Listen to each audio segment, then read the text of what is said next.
At 377 years old, Greenwich is one of the oldest communities in the tri-state area. It has something new to celebrate.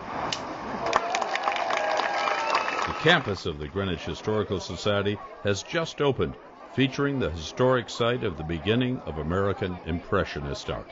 Deborah Mecke is executive director. Busch-Holley House is a National Historic Landmark. It's opened as a museum, but what's really unique about it is it does not only showcase its old 18th century history, but also an era when it became a boarding house and became the seat of the Coscob Art Colony. The Coscob Art Colony is the first art colony in Connecticut. It was founded 10 years before there ever was an art colony in Old Lyme. So we call this the cradle of American Impressionism. The train comes to Greenwich in 1848 and transforms this little sleepy rural town into a commuter town and resort for New Yorkers. It also was what brought the artists here to Coscob. It was a 45-minute express ride from Grand Central Station. The artists could walk 3 minutes to the Holley House, where they could board in the community and set up their easels on plein air and paint some of the beautiful landscapes, colonial architecture, and coastal area. Today, we're also sharing our joy and excitement at completing both the Reimagined Campus and the Reimagine the Campus Capital campaign. The reimagining of the Greenwich Historical Society campus is the result of planning that started about 6 years ago. And what made this all possible was that anonymous donors stepped in and said that they would match dollar for dollar every dollar that was raised by the campaign up to the goal of $13.5 million.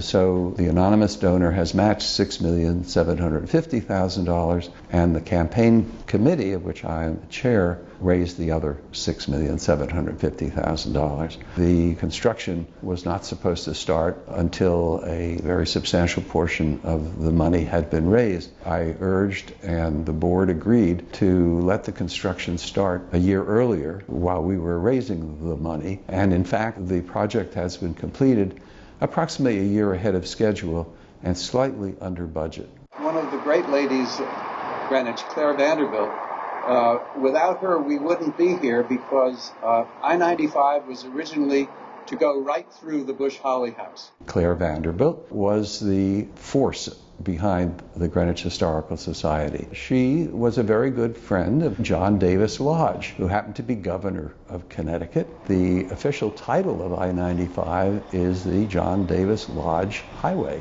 And I-95 has a gentle curve so that it goes around this site instead of right over it.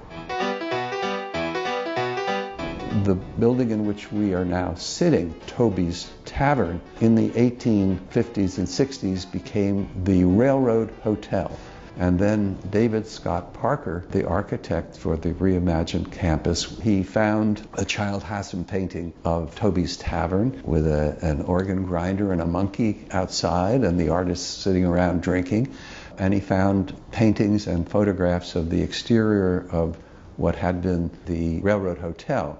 And based on that, we realized that this building could be stripped down, restored, and recreated. With the acquisition of Toby's Tavern, the Greenwich Historical Society now has an impressive row of two 18th century buildings and one from the early 19th century. On a street that is an historic street with all of the properties on it, historic buildings. The jury is out. This new historical society is an absolute home run. This is a dream come true. On the major new building here, on the ground level, you have the entrance atrium. On your left are the archive and the reading room. Directly above them are two art galleries. The first one has an exhibition about the history of Greenwich. The second is called the Permanent Gallery, and in that is a major part of the Impressionist painting collection. Paintings that were painted here, paintings of the Busch-Holley house, paintings of the Holley family, paintings that's done in the interior and on the exterior. Please feel free to come on in and enjoy the galleries on the second floor, the library and archives on the first floor, the museum store, the cafe and the wonderful gardens. We believe that this facility now is perhaps the finest house museum facility, not only of the town of Greenwich, but of the state of Connecticut and even the nation. In today's digital age, computer screens and devices are reducing our interaction with physical surroundings and fast becoming the landscape we're most accustomed to, often at the expense of how we view ourselves and our place in history.